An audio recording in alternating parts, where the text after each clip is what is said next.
नमस्कार, मैं कुलदीप आपका स्वागत करता हूँ स्टडी माइंड्स पर। हमारी चल रही है नाउन, और नाउन के मैंने आपको रूल्स डिस्कस कराए थे। आज हम नेक्स्ट रूल डिस्कस करने वाले हैं। ठीक है, तो हमारा जो नेक्स्ट रूल है वो है रूल नंबर 8। ठीक है, अब देखिए रूल नंबर 8 में मैं क्या समझाने की कोशिश कर रहा हूँ आपको। ये समझिए कि जैसे नाउन है, ठीक है, अब नाउन के तुरंत बाद एक प्रपोजिशन आ जाए और उसके तुरंत बाद एक नाउन आ जाए। ठीक है, नाउन प्लस प्रपोजिशन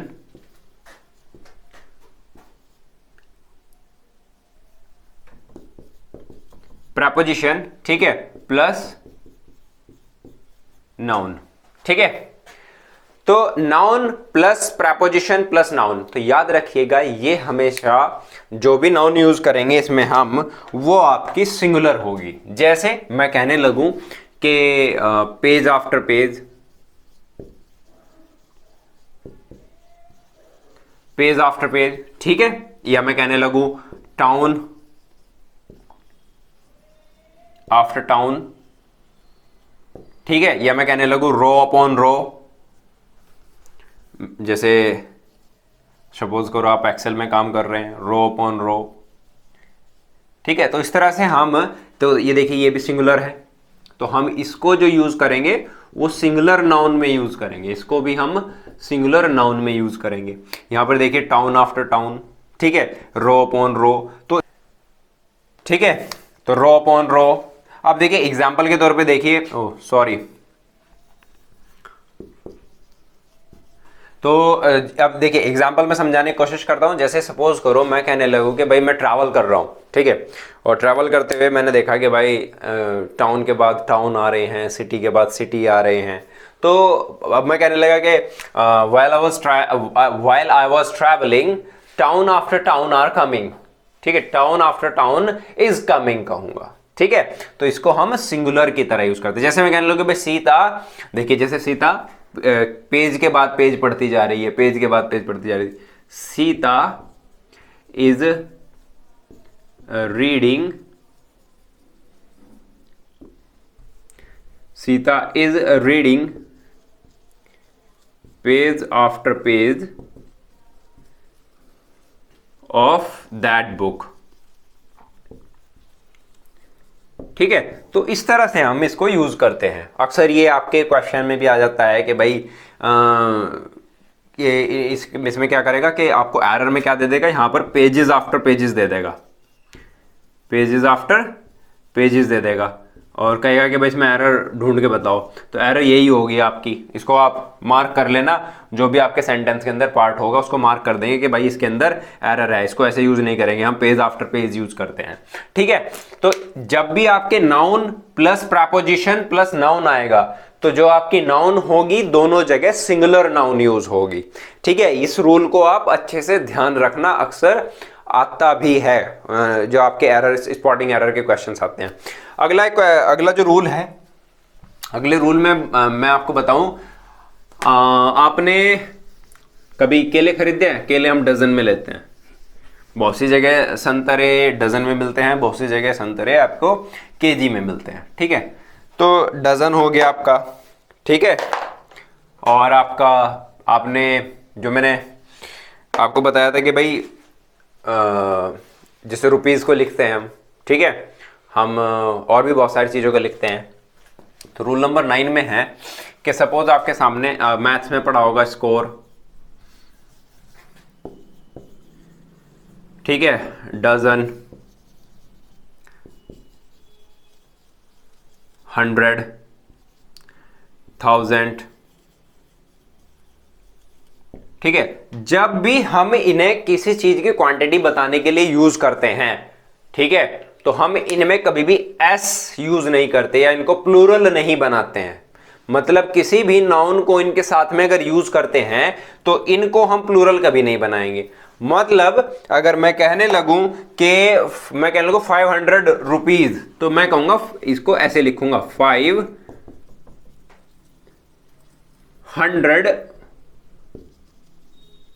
रुपीज लिखूंगा। एस यहां लगा सकते हैं लेकिन यहां नहीं लगाएंगे। ठीक है, 500 रुपीज, मतलब 500 लिखूंगा, 500 रुपीज यहां पर रुपीज को मैं प्लूरल बनाऊंगा, इसको नहीं बनाऊंगा, ठीक है। अच्छा, एक बात का और ध्यान रखना, मैंने हाइफनेटेड में बताया था आपको, तो हाइफनेटेड में आप देखिए, जैसे मान लिया जाए हाइफनेटेड का मीनिंग समझने की कोशिश करें, वहां पे 5 स्टार था, 5 स्टार्स यूज नहीं कर सकते, ठीक है। वहां पर हम 500 यूज करेंगे, 500 यूज नहीं कर सकते, ठीक है। 500 रुपी नोट्स यूज कर सकते हैं, इसके डिफरेंस को समझने की कोशिश करना, ठीक है। वहां पर एक 500 के नोट को मतलब अलग अलग है इस तरीके से, क्योंकि वो हाइफनेटेड है, वो पहले से 500 रुपए है भाई वो, ठीक है। तो इस तरह समझने की कोशिश करना, कभी यहां पर कंफ्यूज हो जाओ कि सर यहां पर तो आपने एस लगा दिया, ठीक है। अब देखिए 500 रुपीज यूज कर सकता हूं या 5000 रुपीज यूज कर सकता हूं, इसमें एस नहीं लगाएंगे क्योंकि आपको एरर में अक्सर यहां पर एस लगा के दे देगा। या मैं डजन में जैसे मान लीजिए कहने लगूं 2 डजन, 2 डजन बनेना, ठीक है। तो यहां पर क्या करेंगे, यहां पर एस नहीं लगाएंगे, यहां पर लगा सकते हैं हम, यहां पर इसको प्लूरल बना सकते हैं, ठीक है। अब ये अक्सर कभी आपके जो एरर वाले क्वेश्चंस हैं उनमें आ जाता है। अब इसी में एक चीज और बनती है, अगर इनके साथ में मैं ऑफ यूज कर लूं, इनके साथ में अगर ऑफ यूज कर लूं, ठीक है, इन्हीं के साथ में, अच्छा देख लो, दो चीजें होती है, एक तो होता है ऑफ, एक होता है ऑफ, दोनों को ही ऑफ बोलेंगे नहीं, इसका प्रोनाउंसिएशन होता है ऑफ, इसका होता है ऑफ,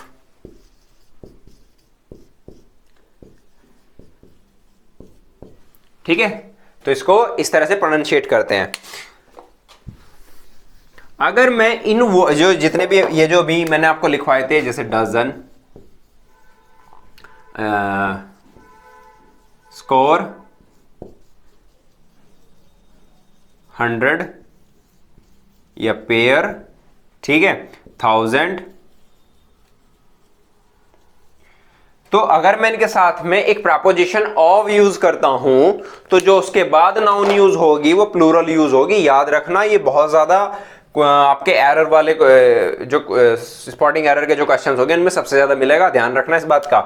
अगर इसके बाद मैं यहां पर ऑफ यूज करता हूं और यहां पर जो आने वाली नाउन है, यहां पर भी अगर मैं ऑफ यूज करता हूं, यहां पे कोई नाउन यूज करने लगूं, यहां पर इसके साथ ऑफ यूज करूं, नाउन यूज करूं इसके साथ, ठीक है, इसके साथ भी, ठीक है, तो यहां पर ये हमेशा प्लूरल नाउन होगी यूज, प्लूरल नाउन यूज करूंगा। जैसे मैं कहने लगू 1000 ऑफ पीपल,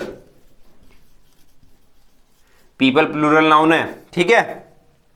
पेयर ऑफ कुछ भी हो सकता है, पेयर ऑफ वॉचेस या पेयर ऑफ क्लॉथ्स, ठीक है, पेयर ऑफ क्लॉथ्स। तो इस तरह से जो भी 1000 ऑफ पीपल, 1000 ऑफ स्टूडेंट्स, ठीक है। तो यहां पे जैसे स्टूडेंट्स लिख लूं, तो याद रखना ये हमेशा आपके प्लूरल यूज होंगे, ये वाली नाउन जो है प्लूरल नाउन यूज होगी। अगर इनके तुरंत बाद ऑफ आ जाता है तो ऑफ अपने साथ प्लूरल नाउन लेकर के आता है, ठीक है। तो इस तरीके के आप जो सेंटेंसेस हैं इनका ध्यान रखेंगे। जैसे मैं कहने लगूं कि भाई आई have donated a pair of shoes, pair of shoes, देखिए मैं आपको एग्जांपल में लिख के दिखाता हूं।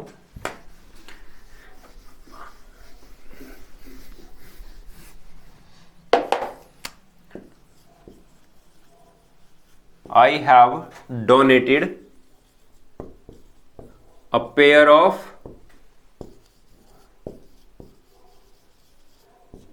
ठीक है, a pair of shoes, ठीक है, a pair of shoes। तो इस तरह से हम इनको यूज करते हैं, ठीक है। आई होप कि समझ में आ रहा होगा, ठीक है। और वो जो जैसे मान लीजिए मैं कहने लगूं कि मैं डजन कहने लगूं कि एक डजन में मैं आपको, जैसे मैं अभी बता रहा था, शी bought 2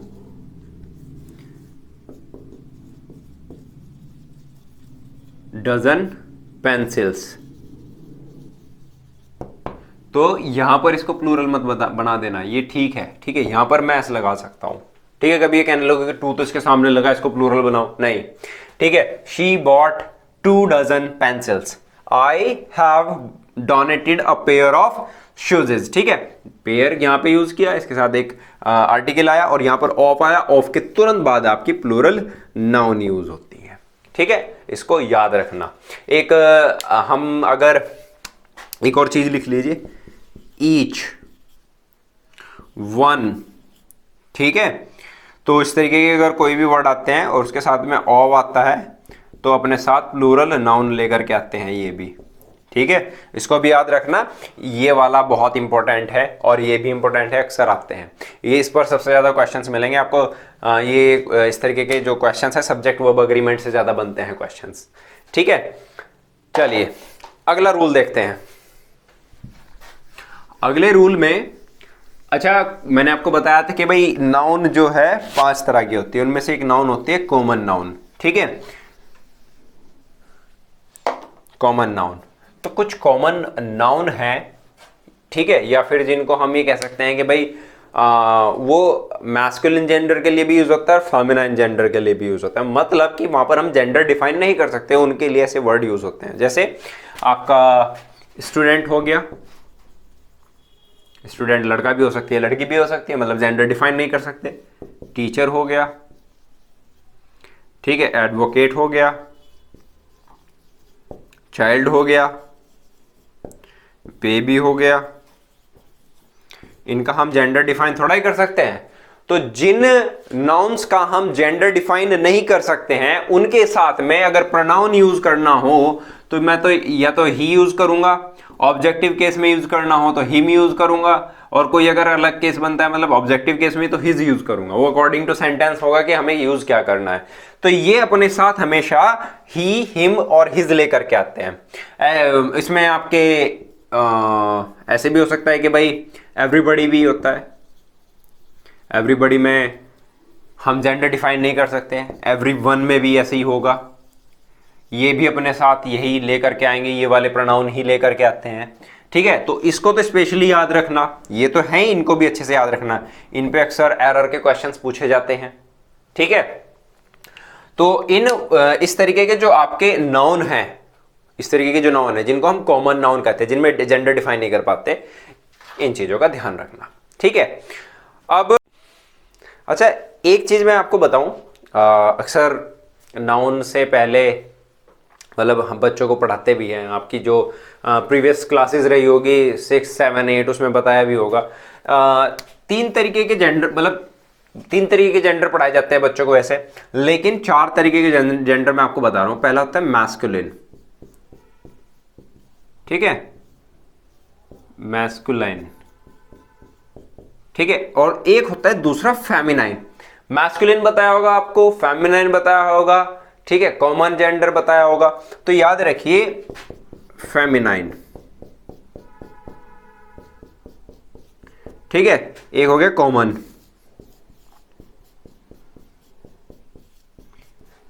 एक हो गया आपका न्यूट्रल जेंडर। ठीक है, न्यूट्रल जेंडर अब क्या होता है मैं बताऊंगा आपको। मैस्कुलिन जेंडर किसे बोल लेंगे कि जैसे आपका बॉय हो गया, मैन हो गया, ठीक है, ऑक्स हो गया। तो जो आपके हिंदी में, अगर मैं हिंदी मीडियम में बच्चे पढ़े होंगे वो बोलते हैं पुल्लिंग। ठीक है, तो मैस्कुलिन आपके डिनोट करता है जो आपके मेल्स हैं। ठीक है, फेमिनाइन किसको डिनोट करता है, जो आपकी फीमेल्स है, जैसे आपका गर्ल हो गया, वुमेन हो गया, काउ हो गया, हैन हो गया, तो ये फेमिनाइन को डिनोट करते हैं। ठीक है, कॉमन मैंने आपको अभी बताया था कि टीचर, एडवोकेट, चाइल्ड, बेबी, इस तरीके के जितने भी कॉमन वो नाउन हैं उनको हम कॉमन जेंडर में रखते हैं। ठीक है, दूसरा एक न्यूट्रल जेंडर। न्यूट्रल जेंडर का मतलब होता है कि ऐसा जेंडर जिसको हम डिफाइन ही नहीं कर सकते कि भाई ये फीमेल है कि मेल है। जैसे मार्कर हो गया, मार्कर, बोर्ड, ठीक है, बल्ब, ठीक है, या मैं डस्टर कह दूं, डस्टर, ठीक है, मोबाइल हो गया। तो ऐसी चीजों को हम न्यूट्रल जेंडर के अंदर रखते हैं। ठीक है, ज्यादातर जो मतलब समझने की चीज है यही है कि मैस्कुलिन, फेमिनाइन, कॉमन और न्यूट्रल जेंडर को हम इस तरह से इनको ध्यान रखेंगे। ठीक है, मतलब नॉलेज के लिए हमें पता होना चाहिए। तो आज के लिए इतना ही रखते हैं, कल आपसे फिर मिलेंगे, तब तक के लिए नमस्कार।